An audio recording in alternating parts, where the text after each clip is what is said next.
We are here with a team from Tiff's opening night film, Dear Evan Hansen. We have Ben Platt, Amanda Stenberg, Julianne Moore, and director Stephen Chbosky in New York. We have Stephen Levenson, not far away in Brooklyn. He's the screenwriter and executive producer. In LA, we have Amy Adams, one of the stars of the film, and Danny Pino, who plays her husband. These are the Murphys in Dear Evan Hansen. And way over in Rome, we have Kaitlyn Dever, who plays their daughter, Zoe Murphy. Welcome to all of you, and thank you so much for bringing Dear Evan Hansen to the Toronto Film Festival. Thank you. Thanks for having us. Thank you. Thank you. and you get to talk to each other across, a continent and oceans as well. Stephen, I want to start with you. You brought your debut feature, The Perks of Being a Wallflower, to Toronto in 2012. It premiered here, and it really showed the world the skill you have with getting inside the heads and the hearts of young people. You then had a sleeper hit with Wonder in 2017, again focused on a young person going through some stuff. And I wonder if Dear Evan Hansen was a kind of a clear choice for you in kind of continuing that exploration of the lives of young people. What was your path to making this film? Well, the path, I really made the film as a fan. I saw the show 3 years ago in New York. I didn't know anything about it. I knew the title. I knew that it won some awards, but that was it. I knew the song Waving Through a Window, that was it. And I just fell in love with the writing. I thought Stephen's book was brilliant. I loved the songs, and I was just swept away. And then now, as I'm older, as a parent of two young children, I related to the parents as much as I related to the young people. So it felt like a very natural fit. It's funny, I've made 3 studio features. All of them have had terrible first days of school. I'm looking forward to ending this trilogy on a high note. And my next film, I promise you, will not have a first day of school. I promise. All right, we may just hold you to that. Ben, you have been with Dear Evan Hansen from the beginning, playing the role on Broadway, winning awards left, right, and center for your portrayal. And the film version, though, has got to be still a leap in terms of bringing that story to the screen, making it work cinematically with all of your collaborators here, and making the character as powerful in the intimate world of cinema as it is in the grand scale of Broadway. Can you talk a little bit about what you might have done to evolve your performance and your characterization from stage to screen? Absolutely. I think for me, it was a lot about maintaining the essence of what the performance was on stage in terms of the emotional life and Evan's anxiety and his internal struggle and the ways in which that manifests physically and all of the components of the performance that are still sort of instinctual and somewhat second nature, but putting that in a much more sort of naturalistic and kind of grounded and a bit more of like a subtle palette sort of a world. I think relying on, again, the intimacy of the camera and the kind of ability of very little to go a long way in that regard to be my kind of guide and to make sure that all of those same kind of fraught emotions and worries were very much present, but that I allowed them to remain just a bit more internal in this iteration. Apart from Stephen's wonderful direction, a huge help in that was all of these very gifted screen actors that are in the ensemble with me, because their performances were so deeply grounded and authentic and human and existed in such a real space that just responding and meeting them where they were did so much of the kind of demodulation and translation for me. So I was very grateful to be with all of them. Mm-hmm. It is an incredible cast. Stephen, congratulations to you and your casting director on putting this team together. I want to go to some of the other high schoolers now, playing high schoolers in the movie anyhow. Kaitlyn, I want to ask you, and maybe then you, Amanda, about the characters you play and what you brought to your performances. You're both known for a bunch of different things you've done, but including some defining high school movies in Booksmart and The Hate U Give. And I wonder if you could talk about creating performances that are going to resonate with high schoolers now, because high schoolers can be very cynical about the representation of themselves on screen. And all of you, I thought, gave really authentic performances of that time in people's lives. Can you talk about making sure that it felt real to high schoolers now? Yeah, I loved playing Zoe Murphy, the iconic role of Zoe Murphy. I think my main focus was just one, doing all the Zoe Murphys before me justice, because I felt coming into this project I was filling some pretty large shoes, and I was very nervous and put a lot of pressure on myself to just do it right, and get all of those nuances correctly, and make sure I was keeping it grounded, but also bringing something of my own to it. So I really just wanted to. I did revisit a lot of my anxieties and fears that I had in high school, and I don't know if those ever really go away. They're still very much there, but I think a lot of it was just about, staying true to what Zoe was on paper, and then having a lot of discussions with Stephen about making sure that the levity was there, and because it can sort of like, it can be really tragic, and what Zoe is going through is so, it's really unthinkable. But what's so inspiring about her is that she's a very, very strong woman, and she's a very, very, very powerful girl. And I wanted to keep in mind, like, the whole time, her resilience in the movie, which is something that that inspired me throughout the film. Mm-hmm. And Amanda? Yeah, there definitely was like a revisitation of feelings that I had when I was in high school, as like a part of trying to get into Alana's head and trying to do this piece justice, especially because it is so beloved by so many young people, because the themes are so cathartic and necessary for young people to feel seen and heard in this way. I remember in high school caring a lot what people thought about me, and that being like almost soul crushing at moments. And so that I kind of wanted to bring to Ilana, because I feel like when you are that age and you're going through like the awkward process of fumbling into becoming a person, oftentimes you're kind of so concerned about the image you project outwards because you're still forming it.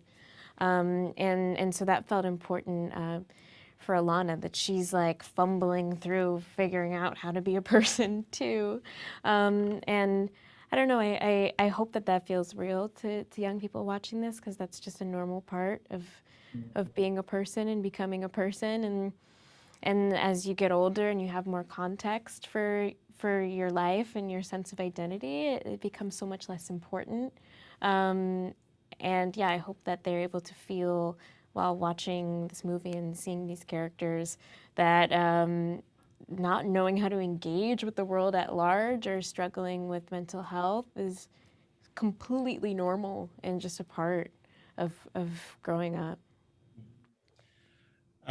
Amy and Danny, I want to go to you next. When you're a teenager, you often feel that parents just don't understand, but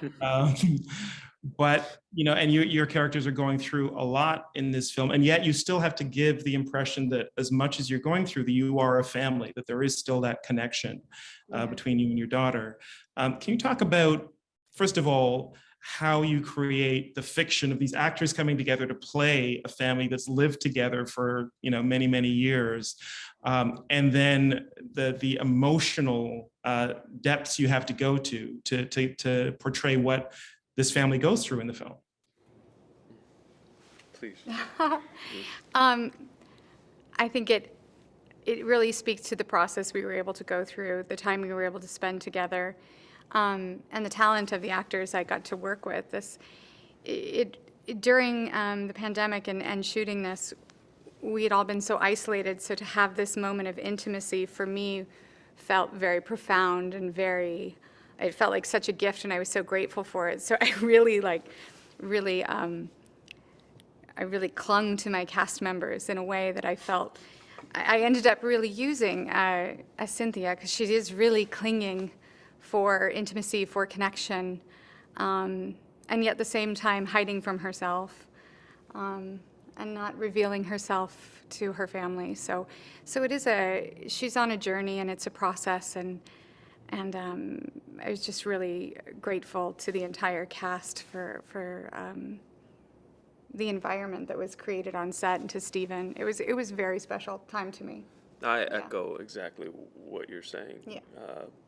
There was one moment I feel that brought all of that to the forefront. That was when Stephen Chbosky asked us to all show up at the Maura Murphy house, to feel the space out, to get to know one another, to kind of immerse ourselves into this family. And just like Amy said, we were also isolated for so long, kind of preparing our characters in a bubble, in a way, that when we were all finally able to meet in our house, and to feel that environment, it all started to settle from that moment. So, if there's a feeling in the film that these characters are married and that they have a bond, and that their children are bonded to them, it all started there with that meeting at that house. I want to ask now, because we've been talking about very serious subjects, which the film is about, but this is a musical, and in case anybody forgot, I just want to ask you about favorite songs, and maybe I'll start. Actually, Stephen, you haven't spoken yet, and you had the responsibility of bringing this from stage to screen as the writer.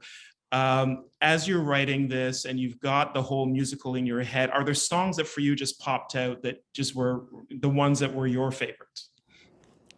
Yeah, I mean, my favorite song is the saddest song, so I'm just going to bring it right back down. I do love the song "Words Fail." For me, has always been an incredibly special song. I remember when Benj and Justin wrote it, and working on it.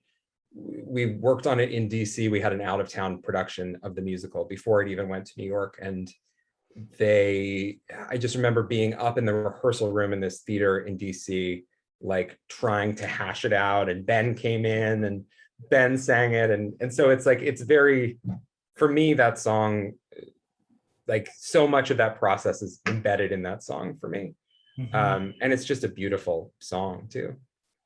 It is.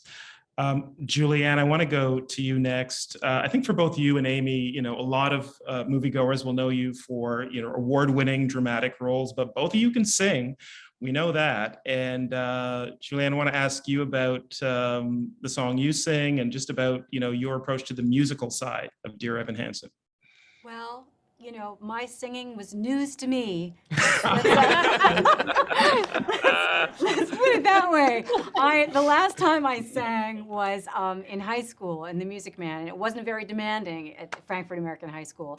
So this was a tall order, and with musical giants. So I was excited and challenged and terrified.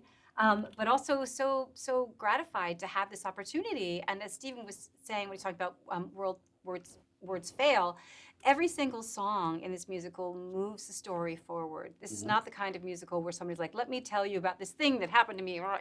It's like you're telling a story and you're communicating something to the character in front of you, and you're moving the story along. So it's a really very special kind of dramatic singing that is, it's just exquisite. I mean, and certainly, with Ben Platt at the helm of it, I mean, he's the one who's the master of that kind of musical storytelling. So it was an amazing experience for me to work with these people, to be supported in this way, and to learn something so very, very new, and to get to communicate these beautiful thoughts in a song. And Ben, Stephen, I mean, as the lead and the director, what were your favorite songs or just favorite moments of bringing the music forward in the movie? Oh, I have two answers. One is I really loved performing For Forever in the context of this film because in the musical, it's a very beautiful and intimate song already, but to get to sing it in the reality of the dining room, sitting across from Danny and Amy and Kaitlyn, and watching them receive this kind of healing information, and as Evan, allowing their reactions and their slow opening up encouraged me to keep going and keep talking and keep singing. It was just very, it was very gratifying to see that image that I had always kind of imagined in my head in all these years of developing the musical come fully to life in a real space. And it's just always been my favorite song. And my other answer is Anonymous Ones, which is the fantastic new song that Amanda sings and also wrote with Benj and Justin. Because I think it fills such an important hole in the stage piece of really understanding the internal emotional life of Alana, and also where the relationship and deep friendship and connection between Alana and Evan comes from.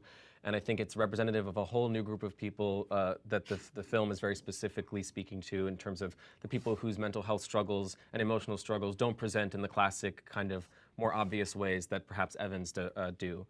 So I really love watching that song. Yeah. Well said. I agree. Go Harvard Westlake. He's a college dropout. Listen to this kid. It's unbelievable.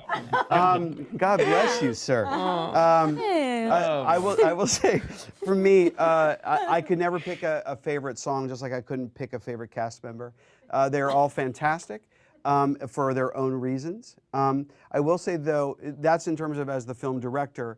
When I saw it 3 years ago for the very first time, the song that changed it for me was actually Requiem, because I thought, up until that point, Waving was great. They're all great. Anybody Have a Map, which we ultimately didn't use, was great. It's all great. For Forever was revolutionary in its own quiet way.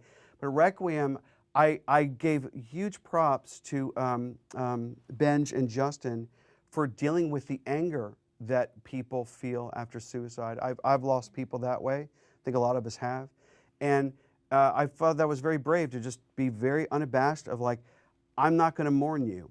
And I thought, what a profound thing to say. And the fact that in those brilliant lyrics, that they're all saying, I will sing a Requiem tonight for 3 entirely distinct reasons that inform their characters and show just how much they had to grow as characters. I thought that was masterclass. I'd never seen anything quite like it. And so, yeah, I would say Requiem, because it changed my perception of what the show was. But then working on every song, like I said, I could never pick a favorite. They're all brilliant in their own way, and as is every member of the cast. Thank you. The last thing I want to ask, and you've touched on it a bit, is just what conversations did you have to strike that balance between the very serious themes of the movie in terms of bullying and anxiety and suicide, and just the joy that comes across through the music? These are just beautiful songs, soaring music, and ultimately you leave uplifted, but you have to strike that balance because you can't discount the seriousness of the themes in the movie either. And that must have been a fine line to walk. I'm wondering, for all of you, maybe starting with you, Stephen, just what kind of conversation did you have to make sure that you were always walking that line in the right way? Well, I'll be the first Stephen that answers. I hope Mr. Levenson is the second. I would say, it starts with the writing for me. That's what I was going to say. Thank you. Exactly. You know what? You start. You No. I'm kidding. All right. I'll go. So, look, Stephen Levenson is an amazing writer. I love his writing so much. This is the first thing I've ever directed that I did not write. And it was so easy because of the quality of the writing and the quality of the songwriting, of course. Look, we all are in the show. We all show people, and there's a reason why the drama mask is a happy face and a sad face. I think it is the most profound reflection of reality. We're trying to go for something that was real, not sad, not this, the word was real. We kept going for it over and over, grounded and real. You think about any funeral you've been to, I guarantee you, when someone gives a eulogy, which is probably the most profound expression of what that person's life was, there's always laughter. Because to remember someone with laughter and then with tears is the most profound way to see them. That's how I see the world. It's kind of how I live it. And so with this incredible script and these wonderful songs and these wonderful performers, all of whom are funny, all of whom are profound, and they can play every color of the rainbow emotionally, it was very, very easy. I don't know, to me, it was a celebration of life. Much like Amy was talking, We were all isolated for months and months and months before we even got to Atlanta, when for a lot of us, we couldn't see our families for, like, in some cases, 4 months. So imagine all that isolation. You're trapped in your house. You can't go anywhere. You can't hug anybody. You can't see anybody's face because of the mask and the visors. But then once they come off, and these amazing people got to interact with each other, we got to see faces in person, which hadn't happened for any of us for months.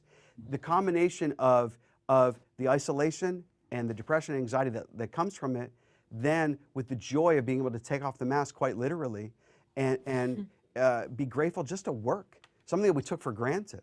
You know, every crew member, every cast member, we all got to work again after a half a year of just sitting there. It was profound. That's what the movie is. And that's why the movie feels the way it does. Wow. Fantastic. Thank you. Anybody want to add anything else to close? But that was beautiful. That was a mic drop. That's it. Stephen Levenson wrote it for me. You're welcome.